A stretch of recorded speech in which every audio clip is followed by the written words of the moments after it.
नीलाद्रिश्य media live को स्वागत करुछि मली भारती। विजिलेंस जालरे दारिंगबाड़ी बीओ रसानंद कर नेशनल पेंशन स्कीम रो 20 लाख टंका हड़प करी एबे विजिलेंस द्वारा बंधा होइछंती।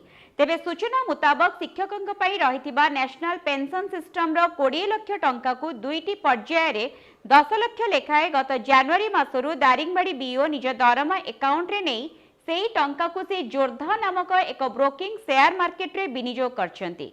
तेबे सरकारी अर्थ हड़प करिथिबा जानिबाकु पाई विजिलेंस दीर्घ 1 मास धरी रसानंद को उपरे नजर रखी आसिबा सह विभिन्न प्रमाण जोगाड़ करी बुधवार दिन संध्यारे तांगु उठाई नै 6/24 रे एक मामला रुजु करछि। अन्यपटे निज दरमा टंका सह शिक्षक शिक्षयित्री ठारू आदाय करुथुबा विभिन्न टंका को मध्य से एक शेयर मार्केट रे लगाई आछुछंती। आउ बीईओ को पाई टंकार मूल उत्स साजिथिले शिक्षक शिक्षयित्री विभिन्न समय रे अनावश्यक अदल बदल कराई मनपसंद स्थान रे थैथान कराउथिले से तासह सरकारी विभिन्न आईनगत सुविधा सुजोग मध्य शिक्षक शिक्षयित्री को प्रदान करबा आଳରେ से बहु परिमाण रे टंका आदाय करि आसुथिबा सूचना मिलिछि।